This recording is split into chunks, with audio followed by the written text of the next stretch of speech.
Welcome to MasterMind Minutes, the leading podcast for franchisors, franchisees, and entrepreneurs of all types. We have one guest, we ask one question, and we get one expert answer, and we do it in minutes, not hours.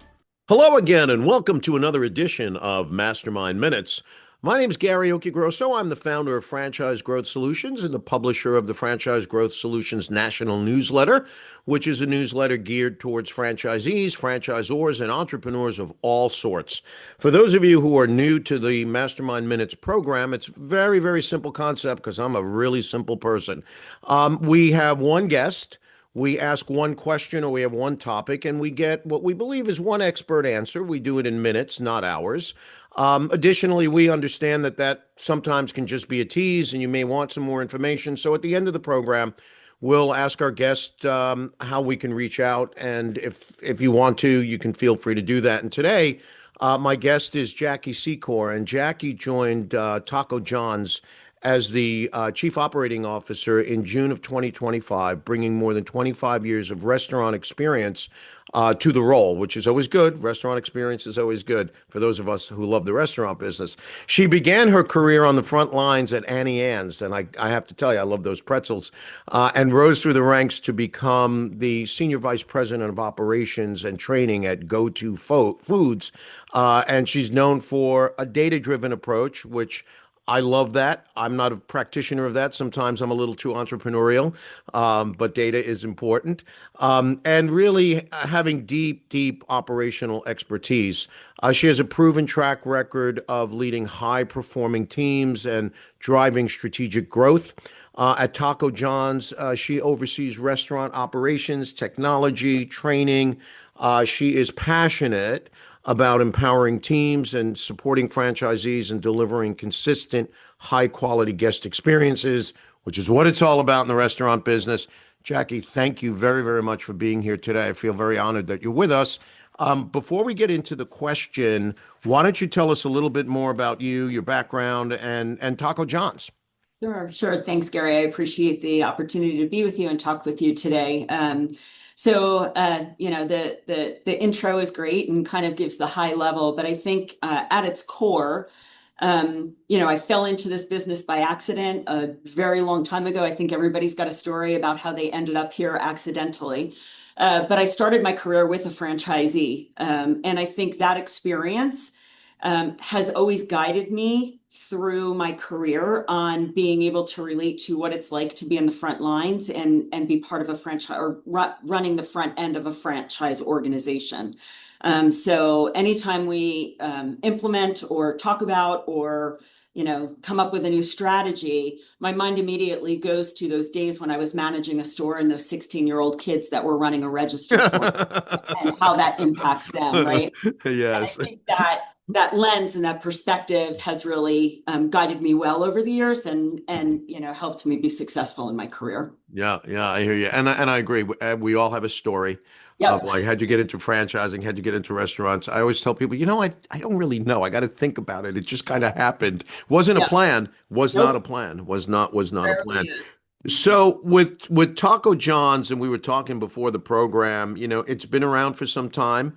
And I think you mentioned you have north of 300 units, if I remember what you had told me just 5 minutes ago, short-term memory loss here. But as the new COO and the goal, obviously, of sort of refreshing the brand or maybe bringing a new vitality to it, I deal a lot with emerging brands, and with an emerging brand, that has a whole different set of issues. But one of the issues that we don't have with emerging brands is we don't have this very large, like, ocean liner to turn around, okay? I deal with like little rowboats. You can turn them around pretty easily, or you can make changes without really upsetting too many people. So what I would like to know, and I think our audience would like to know, is when you have a long-standing brand like Taco John's and it's evolving, what does that process look like behind the scenes? Like, how do you manage to make those changes and keeping the changes sort of in alignment with the mission statement, not upsetting franchisees too much? I say too much because somebody's going to get upset. Like, what's the approach and the planning process to that so that you don't rock the boat too much?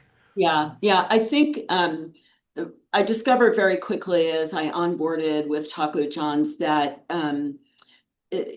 when you're dealing with a legacy brand and you've got franchisees in some cases who have been with the brand since its inception, Yeah. have really strong beliefs and long held ideas of what the brand is and should be. And some of the challenges with that and what I kind of began to peel back as I got into the role was that we also had an issue with standardization across the brand. So we've got people who have been with the organization for 50 plus years, and we're making tacos in a certain way that maybe somebody down the street was not. And it was just changes throughout the years that just became normal across their stores that were different, right? Yeah. Yeah. Yeah. So I think it really all starts with process and clarity, and making sure that you've got the documents and the process down so that you've got something to refer back to as the source of truth. And without that, it's really hard to kind of steer the ship and guide the ship if we don't have clarity on what we're all Hmm. working Hmm. towards. Yeah, that Um, for sure. yeah, and so as we began to build that out, it's also super important to understand how we got to that point. So why is it important to that franchisee to be doing something a certain way that maybe is outside of the standard? Hmm. And so it's really making sure that you're investing the time and the energy and the just the lead time to get out and meet with people and understand how they got to where they are, Absolutely. right? If you don't have that foundational relationship or understanding of each other, you're just never going to move the Well, ship. well said. Well said. I meet a lot of folks, obviously, in the franchising industry, and I'm a consultant to about 50 brands. And here's the dilemma, and you just pre-framed it beautifully. The restaurant side is the cash flow vehicle, but the business in franchising is the relationship. And Correct. how you manage the expectations of the franchisees is critical to success. You used the term process and clarity. So first, I'm guilty of I'm not a big process and clarity guy, which is why you're a good COO because you are. I'm the guy that walks in the office in the morning and goes, "Hey, I got an idea for 10 new tacos. Let's start them tomorrow." Okay. I'm that guy. Okay. Yep. So I'm the troublemaker. But when you talk about process and clarity, and I work with a gentleman, his name is Fred Curvan. He owns a consulting firm that does operational support for my clients and franchise development, that sort of stuff. He is and we've been working together for like 25 years. He's one of those meticulous guys that if you take a quarter ounce of cheese off of something, he will figure out how that shoots through the entire menu on every item that uses cheese and what that means to the bottom line. Yeah. Which, at the end of the day, what are the franchisees concerned with? Help me make more money, help me decrease my costs, help me increase profitability. Yep. So when you're going through that, as a follow up, I guess you go there, you look at like everything that's going on. How do you ultimately decide or even start to decide what to keep and what to get rid of or modify? Like, what's that like? Especially, when did the concept start? You mentioned it earlier So before. it's 57 years old. It's 67? 57. 57. All right. So that's a long time. So Yeah. there's got to be a lot of stuff there in the archives. What do you do? How do you decide? What do you decide? Keep, get rid of, fix? It's like cleaning out the attic. It is. It truly is. And especially as you start peeling back the onion and going through things, the different standards that have taken place throughout the years Mhm. fit the times, but don't necessarily fit today. And I think you nailed it, right? If anything that you are doing or any effort or initiative that you're putting forward screws up operations and makes it harder for the people working in our stores to execute on a daily basis, or messes with a franchisee's profitability, you are dead in the water. Yeah. So it is really about pressure testing and really involving all different um, avenues of the company in the process. So you've got culinary, you've got quality assurance that you've got to be thinking about. I always bring the finance team in and say, pressure test, guys, tell me what I'm doing here, figure out how I'm screwing it up. Mm-hmm. And really engaging, again, back to that relationship, engaging with the franchisees to say, this is what I'm thinking, poke holes in it for me, because I'm not in it day in and day out. And I need to understand how the decisions or the way that I'm thinking is going to have an impact at the store level. Mm-hmm. I Mm-hmm. think the flip side of that too, Gary, is giving permission for franchisees to express their concern about things that are happening so that you can kind of get underneath the hood to walk them through how this may be a better solution, Yeah. right? I find a lot of, and this is not just in the Taco John's world, right? When we're changing things and we're making things different, I still collect a paycheck every week. We make a change at a store level where we're impacting the profitability or the financial performance of a franchisee, that has real impact for them on every level of their life. Yeah. So it's really having those open lines of communication and understanding from each other the things that I'm thinking about, and then being able to walk them through how it may not be as scary as it sounds, and let's come to a happy medium on where we can meet. Mm-hmm. So that the great explanation, but to me, there's like two pieces to that, as I just heard it. Um, One is sort of how you get, I used to call it buy-in. How do you get buy-in from your internal team and the franchisees? Like there has to be some level, I believe, I may be wrong, but there has to be some level of a mind shift, a mindset shift, because hey, we're evolving. So people have to understand that we can't be doing things the way we did them 57 years ago. And then you meant the second part of that, you mentioned communication. How do you, again, how do you make that communication, that pipeline clear so that franchisees, if they're getting hurt, like how do they go, ouch, hey, Jackie, is there a franchise advisory council? Do you do weekly Zoom calls? So how do you get them first to get to buy in? And then if they do buy in, how to communicate with them while that process is taking place so that no one's getting hurt. And if they are, they feel comfortable enough to say, hey, I'm getting hurt. Sure. Yeah. Yeah. I think when you're thinking about changing or moving the brand forward, the thing that is always in the forefront of the mind is this scalable? And and looking at it as the whole instead of the individual franchisees, right? Mhm. Like, is this going to grow the brand and benefit the greater good? Knowing that there's probably always someone along the way that is going to get hurt. Um, so identifying that and having really clear focus on that to understand who is and what are the ways that you can help keep them whole or approach something different for them Mhm. that still leans into standardization and not get too far off course, right? Mhm. Mhm. Um, so I think that's the first piece. The second piece is the open lines of communication.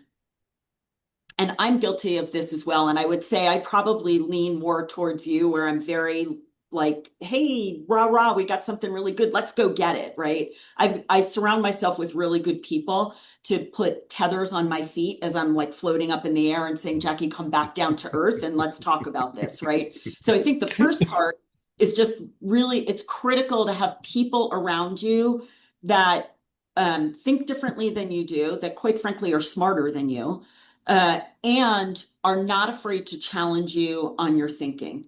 And so that's key internally.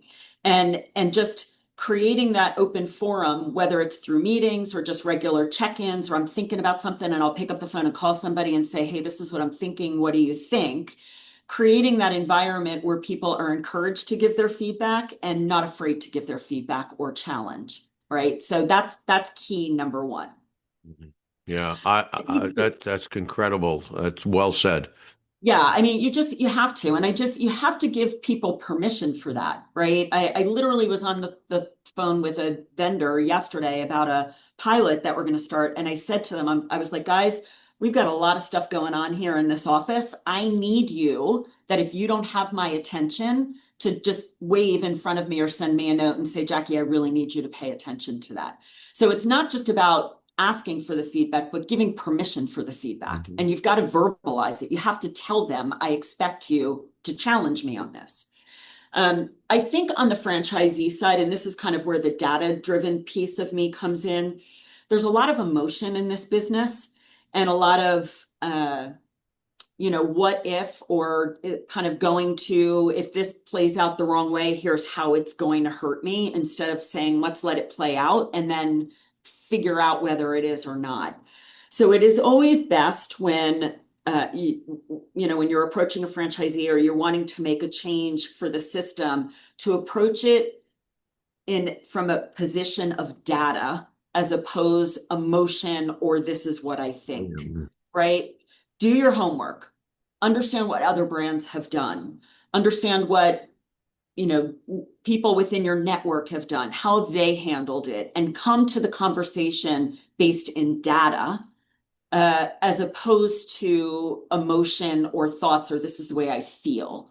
It tends to quiet the noise and the emotion that comes around with it so that you can potentially move forward. And then be honest in the data. Don't try to cover up the data or change the data, make the data say what you want it to say, because Uh, that, right? yeah. But to be willing to say, hey, this might not be the right direction because the data is telling me something different. Yeah, yeah, no, and I agree, and again, I like to make data driven decisions. Where I sort of fall short is gathering the data.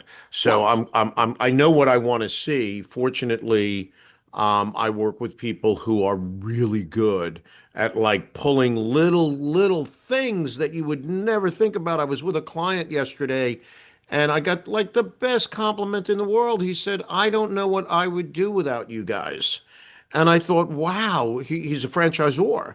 yeah, And it was because he truly didn't understand his cost of goods. He didn't know his food costs. He didn't know his labor cost. We value engineered his build out. All things that from a self-interest point of view as an FSO help us sell franchises because the cost is less and the profitability is better. But right. from his point of view as the franchisor, the franchisees give him a lot more now respect and that now they believe what he says because they see the result. Talk to me a little bit about because I love innovation. Like I don't go down every rabbit hole, but I kind of always at least inspect to see what might be down there.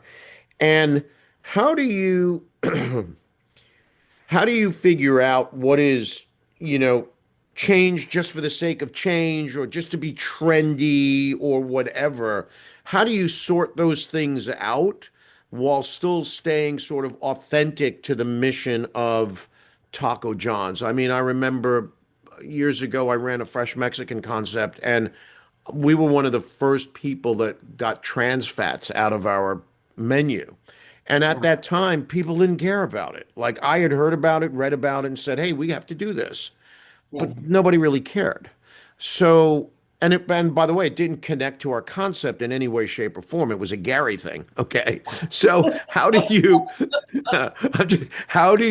say, okay, we're going to do this not because it's trendy or it's a fad or because I want tofu tacos or whatever. By the way, yeah. I wanted tofu tacos, so that's why I mentioned. How do you figure out what's a long lasting or a real change that needs to be made and not just change for the sake of Yeah, change?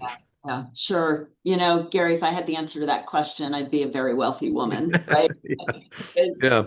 It's Yeah. always a gamble, right? When you can do all the best research, you can, really feel like you've got an understanding of whatever it is that you're going after and still be wrong.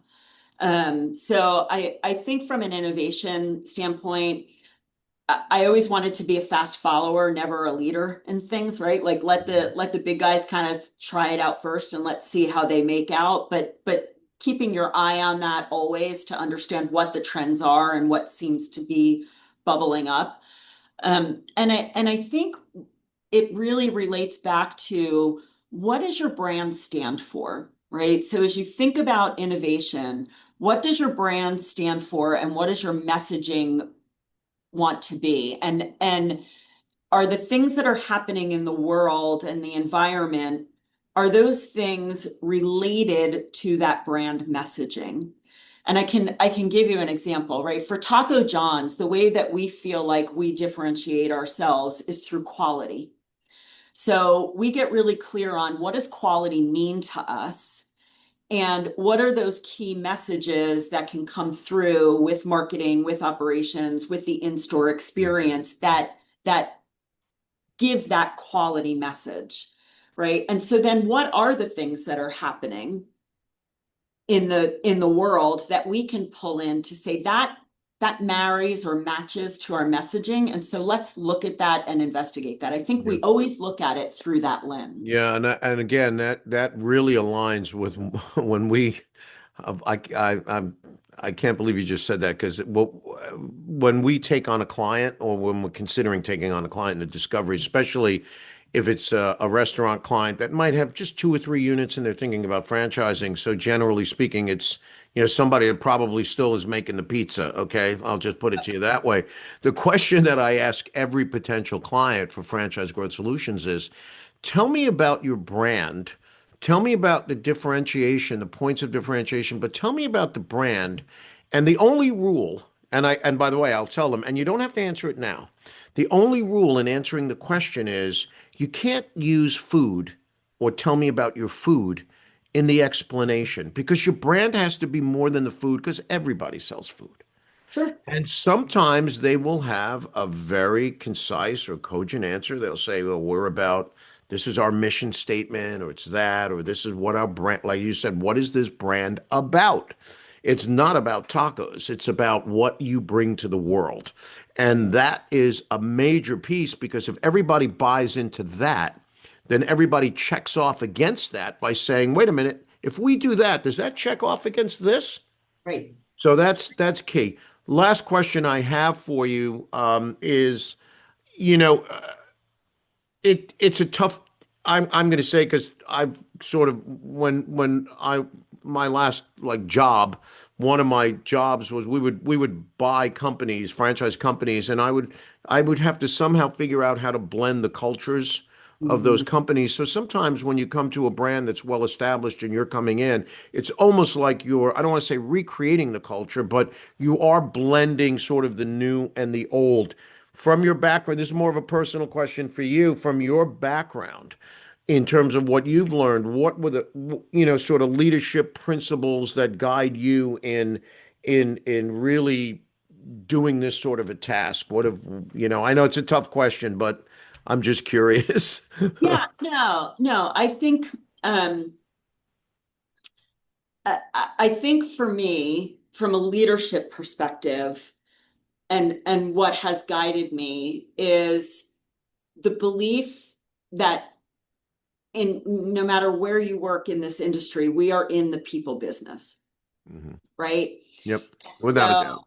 if you keep the guest experience in the front of your mind with everything that you're doing, that really is key to this, right? It's about how we make people feel about the brands that we run. And um, you know, leading a team around that and really coming at the position with a servant heart, which does not mean we're the doormat, right? Right. But it Yeah. means that we serve a greater purpose, and that is the people that come into our restaurants every day and how we make them feel when they come into our restaurants.